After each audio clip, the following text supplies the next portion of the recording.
Fidèles téléspectateurs de Mourchid TV, bienvenue dans ce 52e numéro d'Actupo, votre magazine qui passe en revue toutes les questions brûlantes de l'actualité politique nationale. Alors, aujourd'hui, pour revenir donc sur ces faits saillants de l'actualité, nous avons l'énorme plaisir d'accueillir sur ce plateau Madame Adji Mergane Kanouté. Elle est la présidente de l'UDS, c'est l'Union pour le développement authentique, donc coordonnatrice des femmes de Benno Bokk Yakaar. Madame Kanouté, bonjour et bienvenue. Bonjour, M. Saleh. Et merci de nous faire cet insigne honneur. Merci. Moi aussi, je vous remercie. D'accord. Avec nous également, M. Cheikhna Cheikh-Sadibou Keïta, cadre, il est donc membre du cadre de concertation et d'action pour la création d'une force politique alternative. M. Keïta, bonjour et bienvenue. Bonjour, M. Saleh. C'est un plaisir d'être avec vous ce soir. Tout le plaisir est pour nous. Alors, tout d'abord, le meeting du Front patriotique, le pari de la mobilisation a été gagné. Maître Wade a donné de la voix. Quelle analyse sur la déclaration du pape du Sopi? Je vous remercie, M. Saleh. Vous me permettrez également de saluer ceux qui nous font l'amitié de nous suivre et rendre hommage donc, à travers la personne du commissaire Keïta à toutes ces femmes et ces hommes qui portent la tenue, qui assurent ou qui ont assuré notre sécurité ou la sécurité de nos biens, même des fois au prix de leur vie. Donc ceci dit, pour répondre donc à votre question concernant le meeting du PDS, le premier constat, le constat criard qui demeure, c'est qu'effectivement il y a eu une mobilisation. Il y a une mobilisation donc qu'il ne faudrait pas minimiser, parce que oui, les gens sont sortis, mais il faut voir le pourquoi donc ces gens-là sont sortis. Également, je l'ai dit dernièrement dans un entretien que Abdoulaye Wade reste toujours un homme politique qui fascine. Néanmoins, malgré tout cela, malgré la mobilisation et autres, moi je crois que le discours du président Abdoulaye Wade a été un discours, à mon avis, dépassé. Carrément dépassé, parce que Abdoulaye Wade oublie que nous sommes pas dans un contexte de crise. Également, nous sommes dans un environnement où les Sénégalais, depuis l'avènement du 23 juin, ont atteint un niveau de maturité extraordinaire. Les Sénégalais ont maintenant une capacité de réflexion, une capacité d'analyse, une capacité donc d'observation et de synthèse donc qui font qu'on ne peut pas leur faire avaler de n'importe quoi, n'importe où et n'importe quand. Parce que moi je pense que Abdoulaye Wade s'est trompé d'époque et de temps et de peuple. Les discours des années 80 ne peuvent pas coller au contexte actuel et réel. C'est pas possible. Donc, pour dire simplement que c'est une déclaration, à mon avis, fantaisiste, pour ne pas dire que c'est une déclaration assez ridicule. Donc, pour vraiment une personnalité, un homme donc, de la dimension d'Abdoulaye Wade, qui a été opposant pendant plus d'une vingtaine d'années, qui a été président de la République pendant 12 ans, et qui fait insolite, qui est encore un opposant. Donc, je pense qu'il aurait pu donc, nous montrer autre chose, nous servir autre chose que ça à quoi on a assisté l'autre jour, qui est complètement, à mon avis, dépassé et ridicule. D'accord, merci Madame Kanouté. Commissaire Keïta, qu'est-ce que cela vous inspire, cette déclaration qualifiée d'incendiaire du président Wade? Bon, je vous remercie et je remercie Madame Kanouté pour cette attention portée sur les hommes d'uniforme auxquels je continue d'appartenir, malgré le fait de ma situation actuelle. Je suis un commissaire de police et je le resterai. C'est comme ça que ça se passe chez nous. Donc cette attention nous va droit au cœur. Mon rôle aujourd'hui, c'est plutôt de porter sur les événements le regard du citoyen concerné, vigilant, qui veut savoir pourquoi les choses sont comme ça aujourd'hui, qui veut savoir pourquoi elles ont été hier comme ça, qui veut savoir pourquoi elles ne peuvent pas changer et qui veut savoir qu'est-ce qu'on peut faire pour que ça change. Je ne peux pas m'écarter de là. Parce que c'est cela qui m'a invité en politique.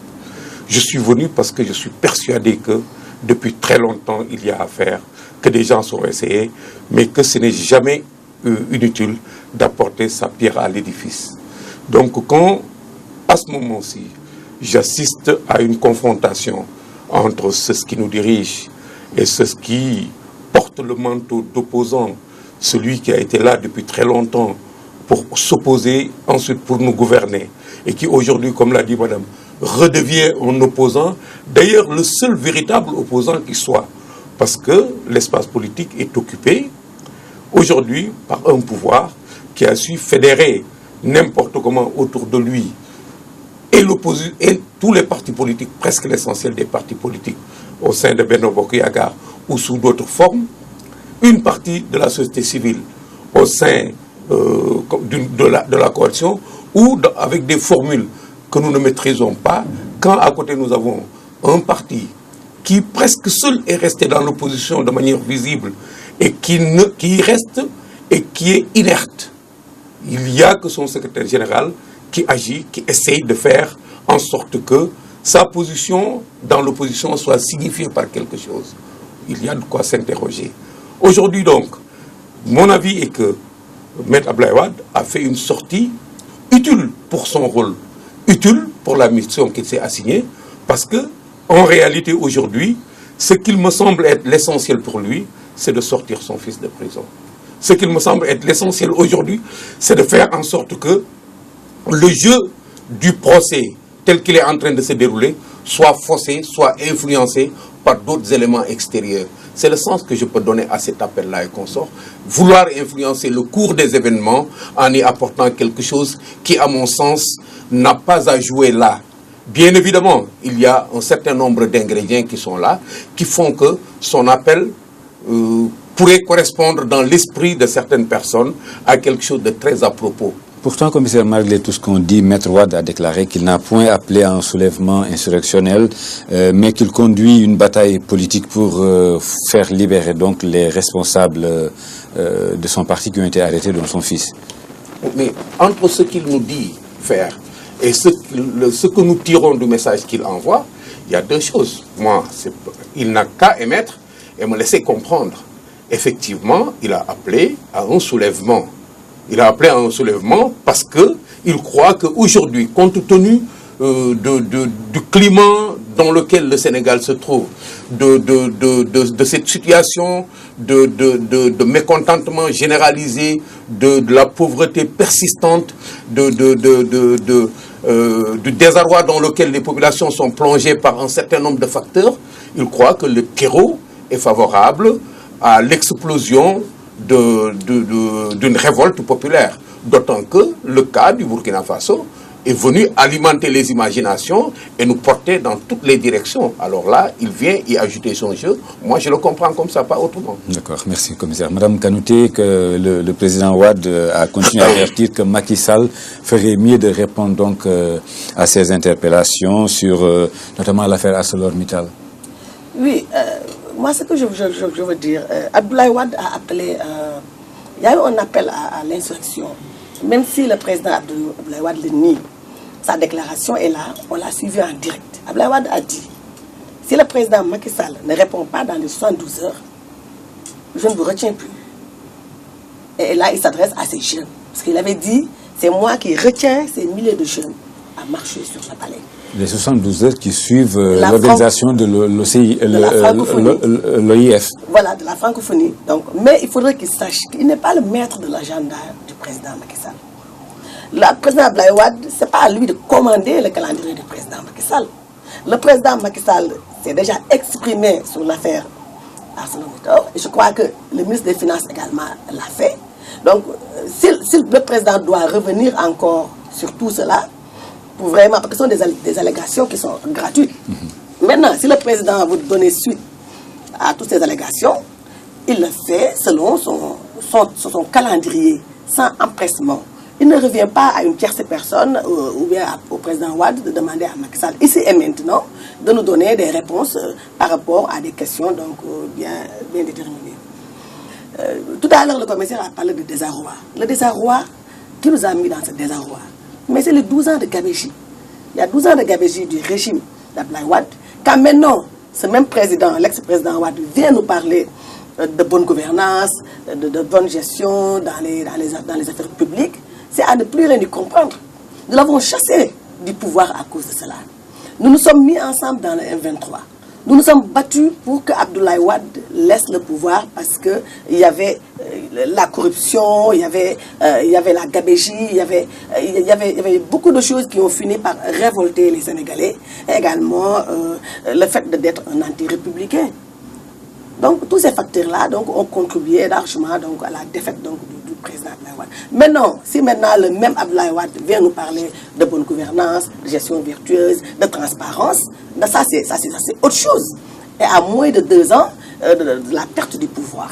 Donc je pense que vraiment le PDS et les alliés du PDS devraient plutôt amener Abdoulaye Wade à la raison.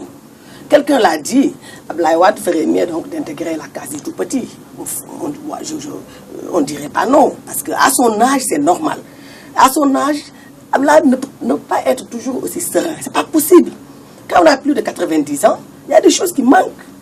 Ça, c'est normal. Maintenant, ceux qui sont avec lui, vous savez, les responsables, ceux qui sont responsables du PDS, que je ne peux pas comprendre qu'un homme d'un certain âge comme Abdoulaye Wade puisse toujours, encore et toujours, diriger un parti comme le PDS, être au devant de la scène. J'avais pitié d'Abdoulaye Wade. J'avais pitié de Wade lui, parce que quand je l'ai vu, chancelant,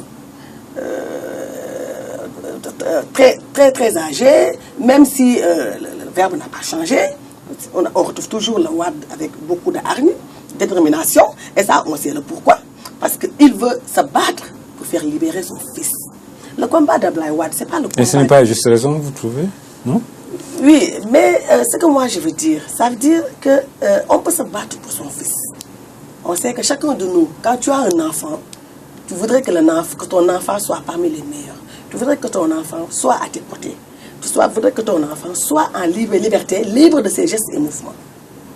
Mais son enfant n'est pas n'importe quel enfant. C'est un enfant qui a eu à gérer des deniers publics.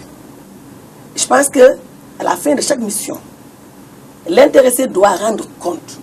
Parce que les deniers qu'il a eu à gérer, ce n'est pas des deniers de la famille, non. Et ce n'est pas des deniers personnels. C'est le contribuable sénégalais. Donc dans ce cas, Abdoulaye Wade qui a eu à occuper la plus haute responsabilité étatique doit être en mesure de savoir le pourquoi il est important que son fils puisse rendre compte. Et au-delà de l'aspect famille, la République passe au-dessus. Il y a les institutions. Abdoulaye Wade devrait respecter les institutions en commençant par la justice. Ce n'est pas Macky Sall qui a mis Karim Wade en prison. Qu'on le veuille ou non, au Sénégal, actuellement, on a une séparation rigide.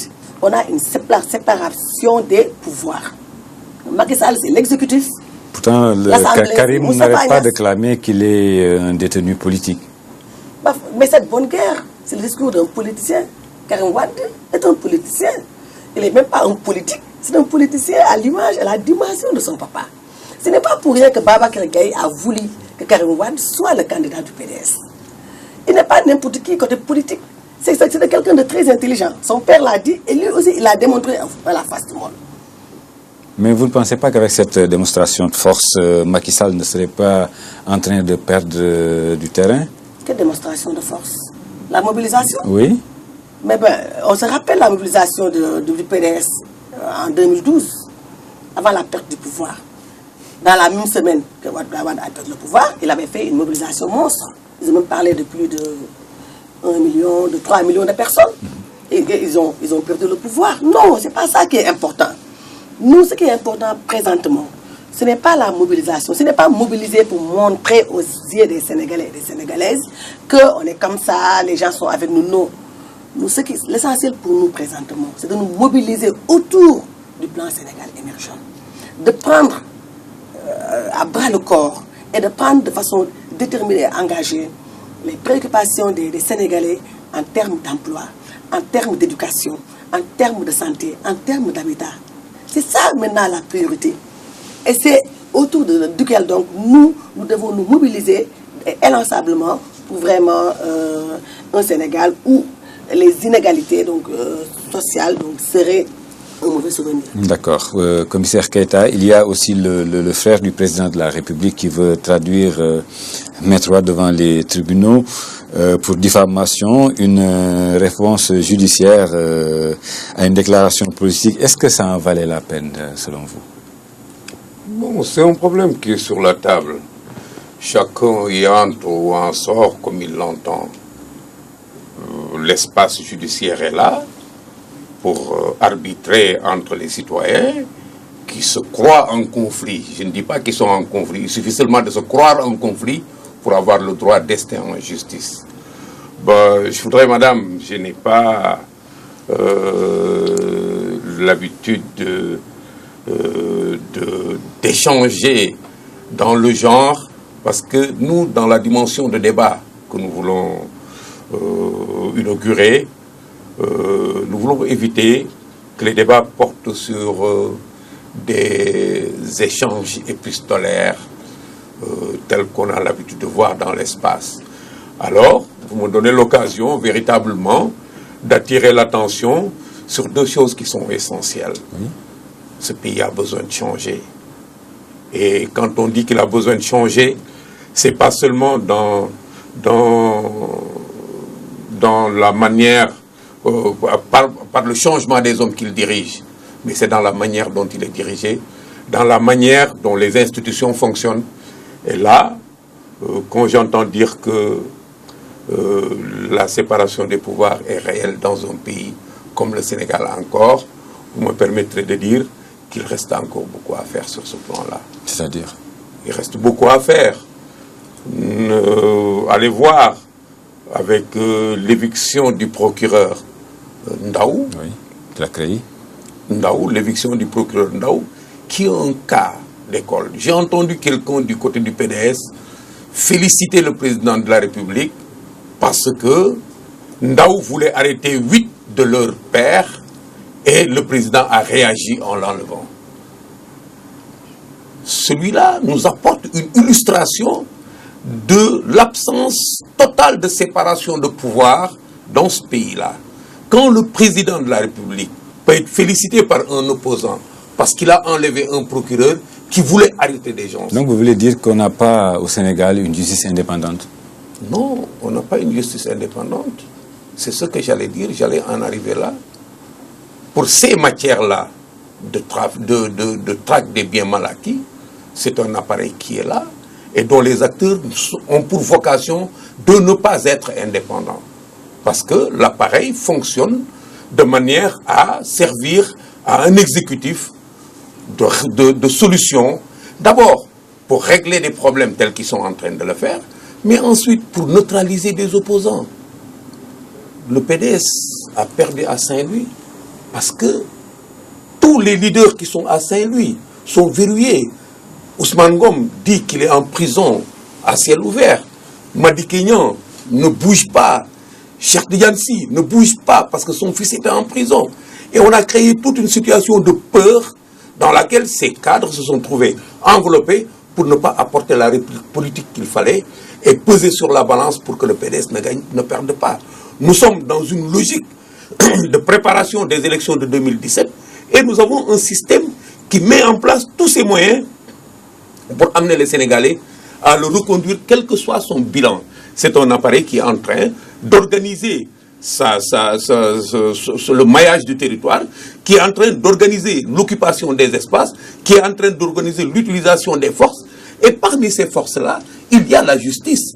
Il y a la justice aujourd'hui qui permet de neutraliser un certain nombre d'acteurs.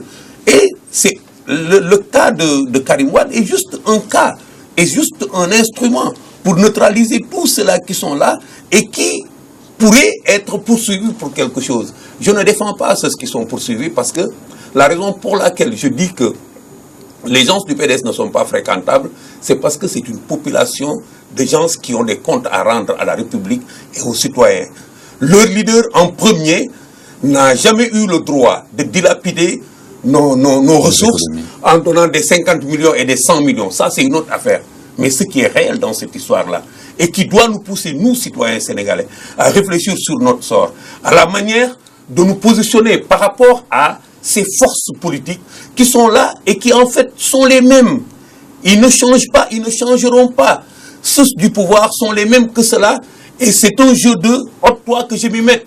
Les autres se sont débrouillés pour passer devant les organisations comme le M23 et les autres, pour venir au pouvoir, pour s'y installer avec force, en verrouillant tout autour d'eux.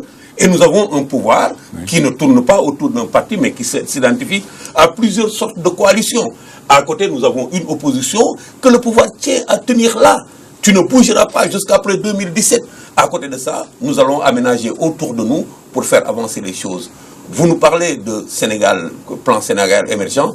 Je ne veux pas échanger sur ce plan-là. Le Sénégal a besoin d'autre chose que de plans qui en fait ne sont que les répétitions de ce qu'on connaît depuis 54 ans. D'accord. Le pays en est là. À 54 ans, on ne répète que des plans, on ne répète que des projets, alors que ceux qui nous gouvernent n'ont jamais arrêté de livrer le pays pieds et poings liés à d'autres qui, eux, ont le souci de se développer. Eux travaillent pour leur peuple. Madame Kanouté. Je pense que le commissaire Keïta a lui-même servi une réponse quand il parle de l'indépendance de la justice. Parce que le premier indicateur d'une culpabilité, c'est la peur. Parce que quand il dit que les gens du PDS ont une peur, mais quand on a un sentiment de culpabilité, du coup on a peur. C'est parce qu'on se reproche des choses. Quand on est sûr d'être blanc comme neige, de blanc comme neige, quand on est sûr qu'on n'a pas touché à l'argent des Sénégalais, quand on est sûr que la mission qui nous a été confiée a été faite de façon transparente et qu'on n'a rien à se reprocher, on n'a pas donc à avoir peur. Donc c'est pourquoi je dis, donc lui-même a donné la réponse en soutenant donc de façon inconsciemment que les gens du PDS ont fouté. Les gens du PDS, ce à quoi on les reproche, c'est parce qu'ils l'ont fait. Sinon, ils n'auraient pas peur. On a une tranquillité d'esprit quand on est sûr d'être sur la bonne voie. Quand on est sûr de n'avoir rien à nous reprocher. Et vous, Karim Wade, ne vous fait pas peur? Absolument pas. Pourquoi Karim Wade nous ferait peur? Non, du tout. Je pense que Karim Wade fait plutôt peur aux camarades du PDS, mais pas à nous. Pourquoi? Parce que nous, il faut savoir une chose. Nous, dans notre coalition, c'est une coalition qui a un vécu, qui a un parcours, un vécu d'ensemble. La coalition Benno Bokk Yakaar, c'est pas une coalition, donc peut-être c'est le nom, c'est la dénomination qui a changé. Il est entre autres en train de gagner en popularité. Vous l'avez évoqué tantôt, il est annoncé même sa candidature en 2017, on en parle beaucoup. Vous dites que ça ne vous inquiète pas? La candidature de Karim Wade? Oui. C'est pourquoi je dis, nous, ça ne nous inquiète pas. Ça inquiète plutôt les gens du PDS. Parce que depuis que le porte-parole du PDS a parlé de cette probable candidature, tous les responsables de ce parti donc, se sont levés comme je dirais, comme une seule femme. Je ne dis pas comme un seul homme. Comme une seule femme pour vraiment barrer la route donc, faire obstacle à la candidature de Karim Wade. Karim Wade ne nous dérange pas. Parce que nous, au niveau de Benno Bokk Yakaar, j'en reviens, c'est une coalition qui a un vécu, qui a un parcours. C'est vrai que c'est au second tour que le Benno a été installé, mais je rappelle que le Benno, en quelque sorte, ceux qui sont dans le Benno Bokk Yakaar, c'est ceux qui étaient dans le Benno Siggil Sénégal. Et le président Macky Sall est un membre fondateur du Benno Siggil Sénégal. Donc, pour vous dire que ce n'est pas une coalition qui hésite, ce n'est pas une coalition qui est juste là de façon fortuite. Non, on a construit quelque chose. D'accord. Un autre point, commissaire, vous êtes érigé en front contre l'organisation du sommet de la francophonie. Quelles sont vos raisons et motivations? Mais moi, je vous remercie. Vous savez, quand on nous présente un phénomène comme la francophonie, en nous disant que c'est un grand événement, c'est un événement qui va profiter au Sénégal, mais il y a qu'on doit pouvoir le faire sentir aux Sénégalais. C'est fini ces temps d'obscurantisme où les gens nous font faire du n'importe quoi. Quand un président vient, on applaudit, les gens courent dans les rues, montent dans des cars rapides. Cette francophonie, c'est de la colonisation, c'est de la recolonisation. C'est notre position. Elle est une position de patriote. Des gens qui comprennent que tant que nous n'aurons pas pris sur nous de dépouiller toutes les aventures dans lesquelles on nous met, on n'aura pas servi notre peuple. La francophonie, c'est une manière pour la France de se répandre sur nos territoires depuis très longtemps. Nous avons connu la colonisation. C'était direct. Nous avons été décolonisés avec le néocolonialisme. C'était indirect. De la manière qui a mis ici Senghor à nous gouverner en étant exclusivement au service de l'ancien colonisateur. Notre système économique n'a pas changé de 1960 à maintenant. Nous faisons de l'arachide ce que le blanc en faisait. Nous sommes industrialisés comme il le voulait. Notre tissu industriel est occupé par la France entièrement. Rien de ce qui tourne ici ne nous appartient. Nous sommes pauvres à l'excès parce que tout ce qui aurait pu même permettre aux cadres de vivre est expatrié et rapatrié par des cadres français un peu partout, en dehors de quelques miettes. Qu'est-ce qu'il y a de liberté ici?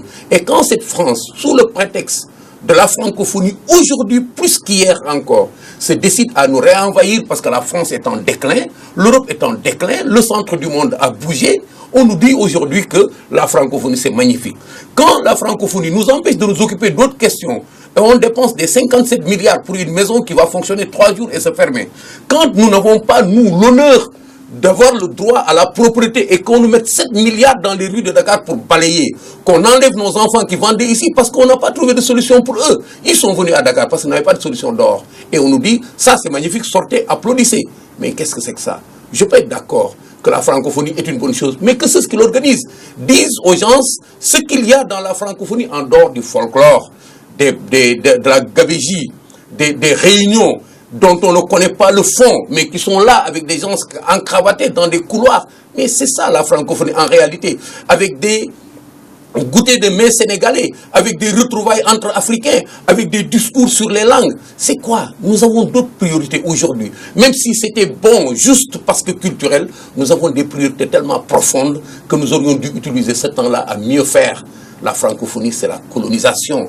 La France ne nous laissera pas tant qu'on ne se sera pas fait laisser. Aujourd'hui, le président français, François Hollande, compte sur cette France-Afrique pour se tirer d'affaire. Parce qu'il a perdu au jeu, comme notre actuel président de la République, il a échoué dans son programme. Et aujourd'hui, qu'est-ce qu'on nous sert?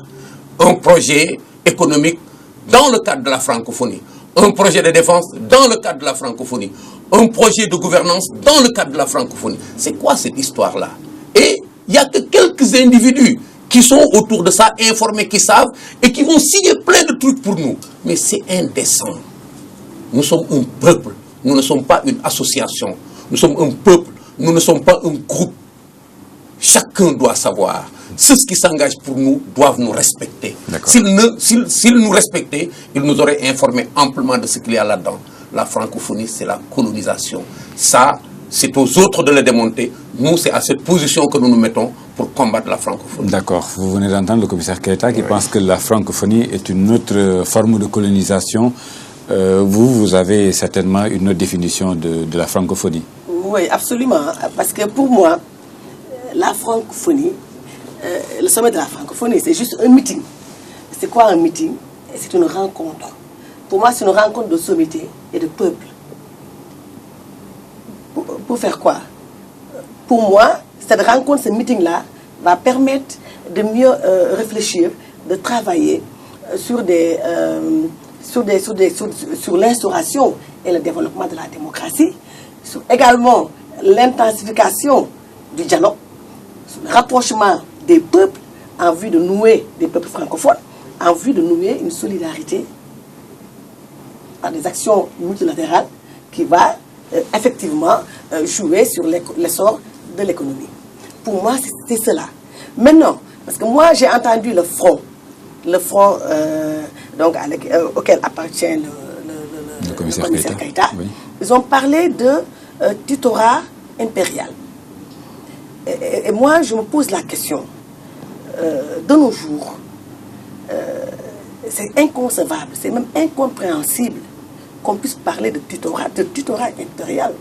Parce que l'élite que nous constituons aujourd'hui, je pense que c'est minimiser, ou bien c'est méconnaître les aptitudes intellectuelles, les capacités à agir, à réagir, les capacités à synthétiser, les capacités managériales des Sénégalais.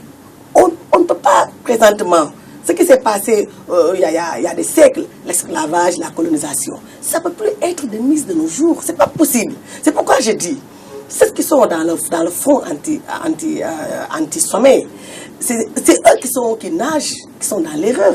Parce que moi, j'aurais bien voulu les voir au cœur du sommeil, participer aux ateliers, montrer qu'ils savent qu'ils ont des propositions, qui peuvent débattre, qu'ils ont des suggestions. J'ai beaucoup d'amis dans ce front-là. J'ai été parmi la délégation qui est partie voir Malick Noël Seck à Tamba, avec Alutine, les Baratal, quand il a été emprisonné. Diallo Diop, j'ai partagé avec lui l'ICR. L'ICR, c'est l'ICR et le Front Siggi Sénégal qui ont donné Benno Siggi Sénégal. Donc pour dire que c'est des personnes de valeur qu'on retrouve dans ce front-là, des personnes qui se sont battues depuis les assises nationales. On a partagé les assises, on a partagé les M23. Donc ces mêmes personnalités-là, je les connais bien, ils ont cette personnalité ont le background nécessaire pour participer à ce sommet-là, pour véhiculer leurs idées et pour les défendre. C'est cela la pertinence. Parce que moi, je pense que la francophonie a permis une unité géographique et linguistique. Parce que la langue française a été un vecteur déterminant qui a su rapprocher des populations, qui ont pu travailler en synergie pour le développement donc, de leur économie. Également, la francophonie, pour moi, a permis les mutations démocratiques. Durant les années 90, je pense que c'est le 20 juin 90, avec le sommet France-Afrique de la Boule. Mais les mutations démocratiques, c'est un départ de là-bas. Ça a permis d'imposer la démocratisation aux dictateurs africains. Ça permet également le fait que la France ait lié l'appui de l'aide publique française à certains pays. Ça dépendait également de l'application, du développement d'une démocratie dans certains pays. Et cela a permis la gestion, cela a permis la résolution de certains conflits interafricains. Voilà, moi c'est... D'accord. Commissaire, vous avez parlé de recolonisation de la France à travers la francophonie. Comment vous voulez en finir avec le culte de la langue française? Non, c'est pas ça le problème. Moi, je suis un peu gêné par l'approche de ma co-débattrice, parce que on peut argumenter de la sorte pour défendre la francophonie, c'est l'enfoncer à peu près. Est-ce que nous, dans notre quête de dignité, dans cette conquête que nous avons d'abord à réaliser avec nous-mêmes, nous devons nous renvoyer à une sorte d'impérialisme qui change de fusil d'épaule à chaque fois que ça l'arrange? La France nous a imposé des dictateurs. Après la décolonisation, tous les dictateurs, tous les coups d'État ont été organisés par ceux qui, après, ont eu besoin de nous mettre à la démocratie, comme elle le dit. Nous n'avions pas besoin d'eux. Nous sommes des peuples qui ont un passé glorieux. Nous avons su, avant qu'ils ne soient venus chez nous, nous organiser, nous gouverner, être démocrate à notre manière, même si ça s'appelait autrement. Mais est-ce que véritablement la francophonie ne sert qu'à asseoir, en tout cas, la diplomatie française au niveau international? Et elle a dit, la francophonie rapproche également les peuples. Oui, mais ça, ce sont les arguments qu'on étale. Cet aspect de la francophonie, est-ce qu'il est besoin d'organiser une fête pour ça? Ce n'est pas là. Les États ont des motifs beaucoup plus profonds que ça. Ils n'ont pas d'amis, ils n'ont que des alliés. Il n'y a que des intérêts derrière. Et c'est là qu'il faut qu'on se retrouve. Ce pays-là nous appartient. Aujourd'hui, je n'ai pas envie, moi, dans la situation que nous partageons ici, de vous laisser me mettre dans une situation de duel face à ma co-débattrice, comme s'il fallait que coûte que l'un dise le contraire de l'autre. Il y a une question essentielle autour de laquelle nous pouvons ne pas nous entendre, mais nous devons proposer des choses qui arrangent ce pays-là. Moi, quand je dis que la francophonie, c'est de la colonisation, c'est pas parce que j'ai quelque chose contre la France. J'aime le français. C'est une langue que j'aime. C'est mon patrimoine. C'est mon butin de guerre. Parce que j'ai été colonisé. Et il est resté ce français-là. Il n'appartient pas à la France. Je le revendique comme étant mon bien. Mais c'est pas comme ça qu'on va me faire échanger autour du français pour une francophonie qui ne sert que les intérêts d'autres. Pas de la France seulement.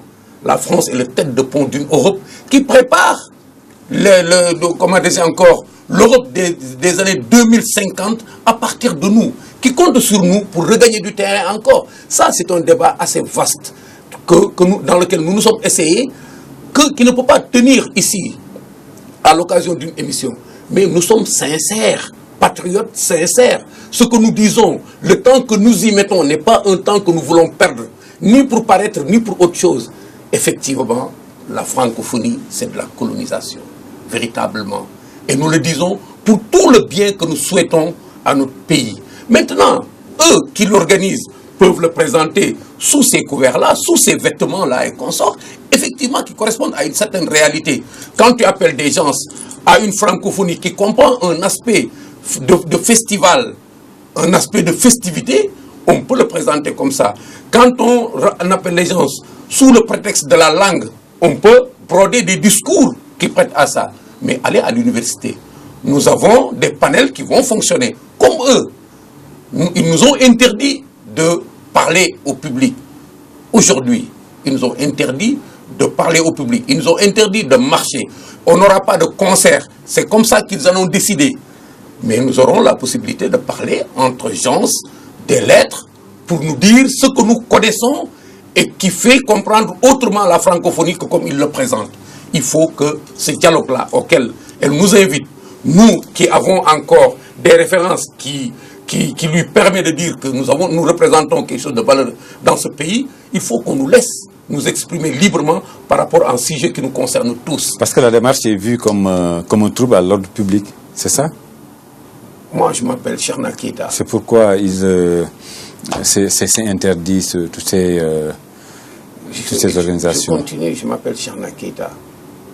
Je n'ai pas un seul instant eu à penser que n'importe quel Sénégalais, fût-il notre président de la République, est plus responsable que moi. J'aime ce pays-là. Et je ne crois pas que je vais me mettre à organiser des troubles à l'ordre public. Nous ne sommes pas des vandales. Nous sommes des messieurs respectables, des citoyens engagés seulement et qui acceptent d'aller au charbon quand d'autres choisissent le chemin de la facilité. C'est difficile ce que nous faisons là. Alors il ne faut pas qu'on permette à quelqu'un de dire trouble à l'ordre public. À la limite, c'est trop léger, c'est trop fantaisiste et ça n'est pas sérieux. D'accord. Madame Kanouté?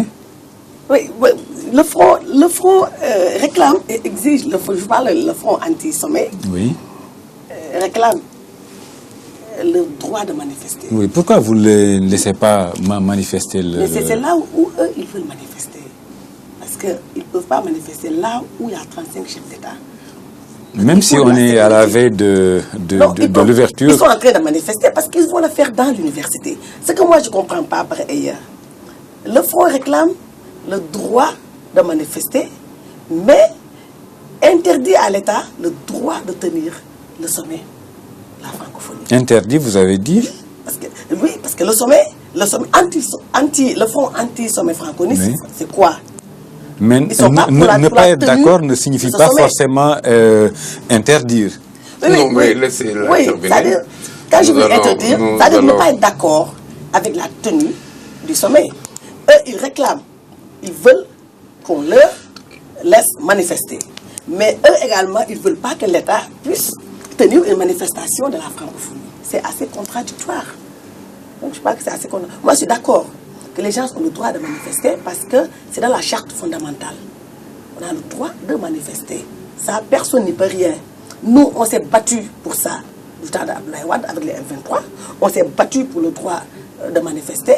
Et à chaque fois que nous nous sommes battus, nous avons obtenu donc gain de cause. Et je pense que c'est la même chose qui s'est répercutée. Le PDS a tenu son meeting et eux également, ils tiennent leur manifestation dans l'université de Dakar qui est le temple du savoir.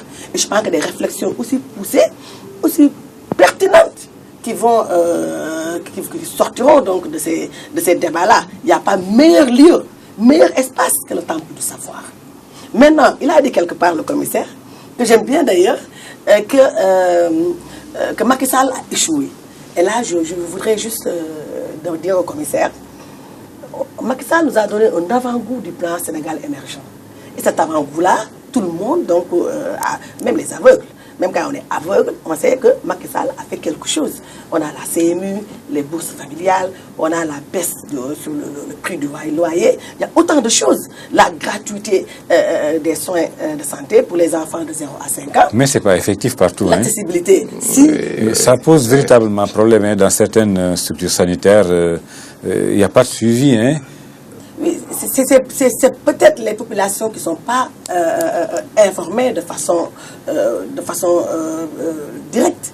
Elles n'ont pas l'information. Mais dans les postes de santé, donc dans les centres de santé, les enfants de 0 à 5 ans ont la gratuité des soins. Et même la CMU maintenant est élargie donc, à une plus grande cible. Les bourses familiales, le loyer, tout le monde a senti. Ça également, c'est à revoir la baisse du coût du loyer. Oui. Parce qu'il n'y a pratiquement rien d'effectif. Oui, il y a eu... la situation s'est même empirée pour, oui, je pense que pour les locataires. Oui, ça également, il faudrait qu'on puisse trouver des mécanismes de suivi.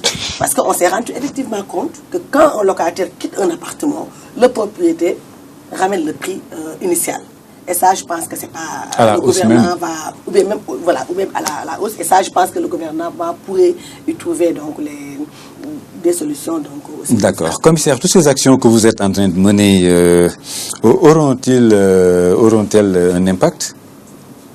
Je voulais d'abord que vous me permettiez de dire à madame que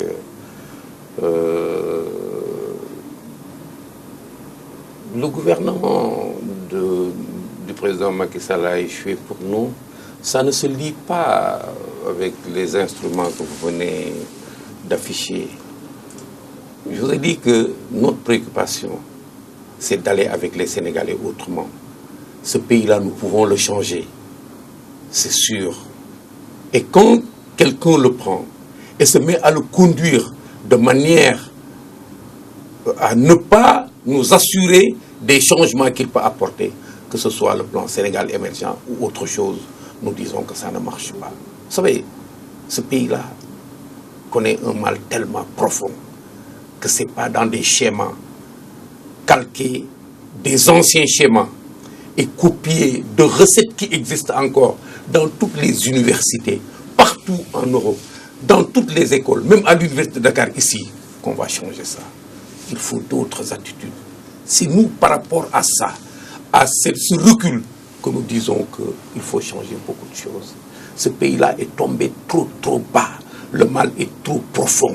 Il n'y a pas de travail. Il n'y a pas de richesse. Et on s'appauvrit tous les jours un peu plus. D'autres ont réussi des choses qui ont marché ailleurs. Et on veut que dès le départ, plan Sénégal émergent, nous applaudissons. Ce n'est pas possible. Nous disons que le plan Sénégal émergent, c'est juste un plan. C'est superficiel, ces démarches-là. Et c'est là que se trouve le débat. Nous aurions aimé que toutes ces recettes marchent aujourd'hui. Parce que le président Macky Sall, nous l'avons élu, nous aussi. Moi, j'ai voté pour lui, en espérant que ce pays va changer. D'autres ont voté pour lui, dans la même mouvance où je me trouve, en espérant que ce pays va changer. Ce n'est pas de la fantaisie que de dire que ce plan Sénégal émergent, non, il ne va pas au Sénégal.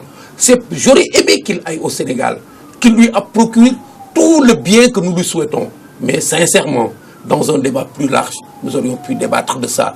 Maintenant, je respecte vos positions, parce que nous sommes venus, nous, pour débattre autrement, pas pour échanger. Moi, je n'ai rien fait, je n'ai pas accompagné Abdoulaye Wade, je n'ai pas accompagné, comment dirais-je, Abdou Diouf. J'ai accompagné le Sénégal et les Sénégalais. Les Sénégalais qui souffrent depuis très longtemps, qui ne savent même pas d'où leur vient l'arachide. Des Sénégalais qui souffrent depuis très longtemps, qui n'arrivent pas à se donner à manger et qui sont là, à qui on promet les mêmes choses. Ce que le plan Sénégal émergent a promis Abdoulaye Wade l'avait promis, Abdou Diouf l'avait promis, avec les mêmes mécanismes. C'est ça qu'on veut dire. Nous voulons dire, dans ce combat-là, tout le monde a de la place.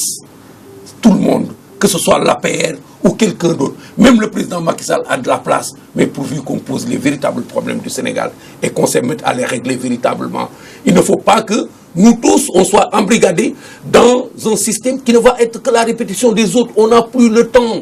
D'autres pays sont partis. Le Maroc est là en train de nous coloniser. Il est dans toutes les sauces. Partout, il y a de la mandarine. Partout, il y a des immeubles.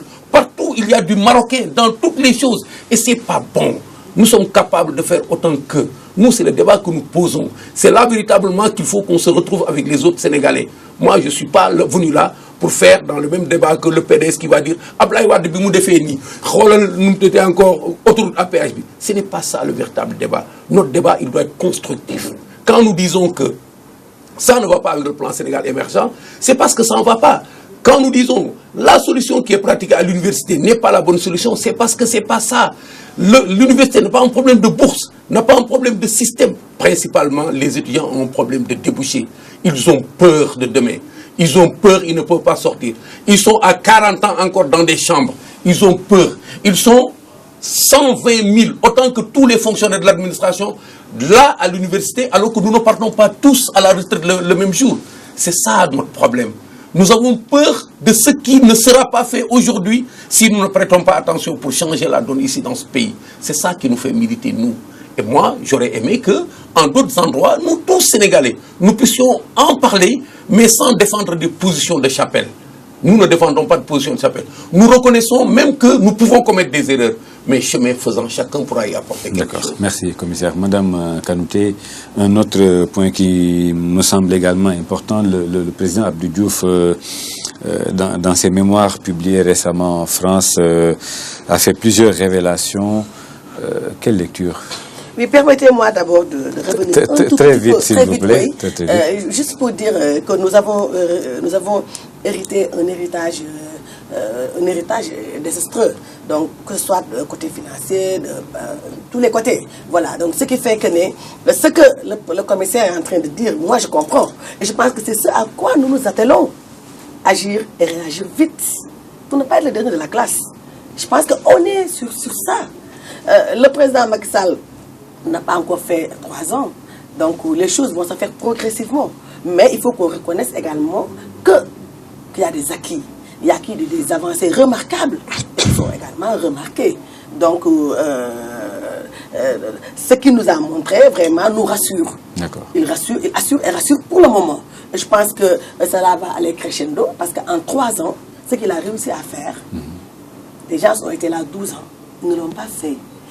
Le travail du président Macky Sall, ça impacte directement sur les populations. Si vous voyez bien, l'accent a été plus mis sur le social, qui est très important. Parce qu'il aurait pu, les 2 premières années, miser sur les infrastructures. Ça, c'est le voie. Moi, je passe. Comme avait fait le président Wade. Il avait beaucoup travaillé sur les infrastructures. Mais oui, parce que lui, ce qui l'intéressait, c'est le voie et moi. Voilà, c'est le voie et moi. Et puis, pour la postérité. Mais le président Macky Sall a une démarche autre. Parce que les 2 premières années-là, il a misé sur le social. Pour également réduire de façon visible ces inégalités sociales. Lutter contre l'injustice.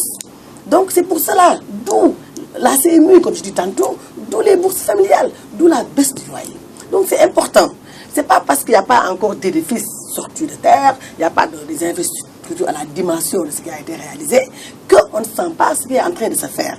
Ce qui est en train de se faire impacte directement sur la vue du D'accord, Mme Kanouté. Le président Sall est en train, donc, comme vous le dites, de poser des actes. Alors, maintenant, sur les mémoires du président Diouf. Oui, les mémoires du président Abdou Diouf, je peux dire que c'est un livre que je n'ai pas lu en intégralité. C'est un livre, donc, j'ai commencé à lire. Je pense que je suis encore aux premières pages. Je pense que, comme dit Birago Diop, quand la mémoire va chercher du fagot de bois, elle ramène du bois mort. Quand la mémoire va chercher du bois mort, elle ramène le fagot qui lui plaît. Donc, ce que moi j'ai pu constater, pas ce que j'ai encore lu, mais dans les bonnes feuilles, ce que moi j'ai pu lire, que la mémoire est assez sélective. Le président Abdou Diouf, c'est un grand. J'ai toujours pensé que c'est un grand de par la taille, c'est un grand de par les idées, c'est un grand de par le comportement et les actes. Mais pour ce cas précis, comme j'ai dit, j'ai lu le livre, mais je ne l'ai pas lu en intégralité. Mais ce qui a été distillé, ça et là, à mon avis, nous, que ce soit notre génération, que ce soit la postérité, donc ce qui nous aurait intéressé, c'est en savoir un peu plus sur l'histoire, aussi bien politique et économique du Sénégal. Nous ne sommes pas des contemporains d'Abdou Diouf. La postérité, les générations futures également. Ça aurait été bien qu'on nous replonge sur les grands événements, sur ce qui s'est réellement passé dans certaines situations, dans des contextes, mais pas personnaliser les débats ou bien rendre compte des entretiens privés qu'il a eu à avoir avec des personnalités. Ça, c'était pas le plus important. Parce que ça, chacun a sa cuisine interne, donc chacun aussi, parce que sinon tout va de travers et à l'envers. Non. Le président Abdou Diouf devrait nous entretenir de ce qui s'est passé au Sénégal. Je pense aux événements de 1994, je pense donc aux événements de 1962, je pense à l'affaire Mersey, je pense à beaucoup d'affaires. Je sais pas si c'est dans le livre, parce que comme j'ai dit, je n'ai même pas encore lu une centaine de pages, non, mais les bonnes feuilles, donc les informations que j'ai lues ça et là, franchement, ils auraient pu nous épargner vraiment des détails assez personnels et nous replonger dans le vrai Sénégal, ce qui s'est réellement passé, l'histoire du Sénégal, l'histoire politique du Sénégal, des événements sanglants qui ont eu lieu, l'affaire Mamadou Dia. Ça, c'est important. C'est important pour nous qui sommes dans la politique, c'est important pour nous qui aspirons à un certain leadership. Donc, pour moi, c'est ça le plus important, mais pas les avis. D'accord. Commissaire, donc certains propos relatés donc dans cet ouvrage ont été démentis. Est-ce que cette parution qui fâche, entre guillemets, n'est pas mal tombée? Est-ce que Diouf n'est pas en train de regretter d'avoir publié cet ouvrage? Diouf n'a fait que ce qu'il pouvait faire. Je rejoins Madame quelque part. Il nous doit plus que ça. Mais moi, je comprends. Quand tu vis dans un système dont le noyau est celui-là qui nous gouverne jusqu'à présent, nous sommes dans le même système. Tu ne peux pas le crever tout de suite. Quand tu ne respectes pas ton peuple, c'est la règle principale. Tu ne peux pas lui livrer des choses qui concernent ton groupe. Tous ces événements dont elle parle concernent ceux qui ont manipulé le pouvoir pendant 54 ans, qui ont fait dans le sang, qui ont fait dans le vol, qui ont fait dans toutes les formes de dérive et qui aujourd'hui nous amènent de quoi amuser la galerie. Leurs histoires de salon, leurs histoires de coups de gifle ne nous intéressent pas. Effectivement, elle a raison. Comment nous sommes arrivés aux indépendances? Il était là, Abdou Diouf, jeune, administrateur civil, instruit devant l'histoire. C'est un témoin valeureux. S'il prend la peine de prendre la plume et d'écrire, il doit nous apporter quelque chose qui sert notre destin, qui nous amène à mieux nous armer, qui nous donne les moyens de pousser vers l'avant. Il aurait pu nous parler de 62. Il aurait pu nous parler de l'esprit du néocolonialisme. Comment est-ce que l'Afrique a été balkanisée? Il était là témoin, il sait tout cela. Ne serait-ce que dans quelques filets. Il aurait pu nous rassurer par rapport à ce que nous retenons et que nous considérons comme de la valeur, tel que ce qu'il connaît de tous ces grands hommes, comme Mamadou Dia dont il a parlé, qui n'était pas du même camp et qui a été éliminé à cause de ça, qui voulait un autre Sénégal, plus vertueux dès le départ. Dans une réalisation que j'ai faite, j'ai principalisé ça pour dire pourquoi les événements de 62. Je n'ai pas fait comme lui. J'ai dit, c'est parce que Mamadou Dia était intransigeant et vertueux. Et qu'autour de lui, les gens ne voulaient pas d'individus comme ça. Pas seulement Senghor et ses autres camarades, mais aussi ceux qui venaient de nous libérer des liens de la colonisation, ne voulaient pas dans les rangs des gouvernements africains des perturbateurs, des gens qui allaient amener l'Afrique à construire une autre économie, à construire une autre manière de faire de la politique très tôt. Là, véritablement, moi je la rejoins. Nous n'allons pas, nous, ici, expliquer ou excuser Abdou Diouf. C'était à lui de nous rendre le plus grand service qu'il nous doit. Pas qu'il veut bien nous donner, mais qu'il nous doit. Dire la vérité par rapport à beaucoup de questions et réfléchir, analyser. Pas de raconter des histoires de salon, analyser, nous instruire de choses de son intelligence. Moi, c'est ça que j'en attendais. Si c'est que ça qu'il y a dans le livre, je ne le lirai pas. Je préfère lire autre chose pour mieux servir mon pays. D'accord. Madame Kanouté, nous sommes à terme de l'émission. Quel est votre dernier mot? Vous remercier et remercier Mourchid TV, mais également remercier le commissaire Cheikhna Keita et également tous les téléspectatrices et téléspectateurs de Mourchid TV. Je rappelle que c'est un retour pour vous, oui, puisque vous êtes déjà passé à l'émission. Merci encore d'être revenu à Actupo. C'est moi. Commissaire, votre dernier mot? Mais je vous remercie pour cette invitation et je remercie tous les Sénégalais pour leur attention. Je remercie Madame pour toute l'attention qu'elle a eue encore une fois pour les hommes en uniforme. Je la remercie aussi pour sa brillante participation. Il n'est pas aisé de tenir un débat et quand on le commence et qu'on le finit, on doit se féliciter. Donc mes félicitations, Madame. Commissaire Cheikhna Keita, Cheikh Sadibou Keita, donc cadre de concertation et d'action pour la création d'une force politique alternative. On vous souhaite un bon vent pour la suite. Merci beaucoup. Plein succès également. Merci beaucoup. Merci de nous faire cet insigne honneur aussi. Merci beaucoup. Je rappelle que nous recevions commissaire Cheikhna Keita et Madame Adjimbergane Kanouté, présidente de l'UDS Authentique, l'Union pour le développement authentique. Elle est également la responsable des femmes de Benno Bokk Yakaar. Encore grand merci. Merci à vous également, amis téléspectateurs, de nous avoir reçus chez vous. À toute l'équipe qui gravite autour de cette émission hautement politique. Portez-vous bien et excellente suite des programmes sur Radio-Télévision Mourchid. Au revoir. Merci beaucoup. Merci. Merci ma grande. Ouais.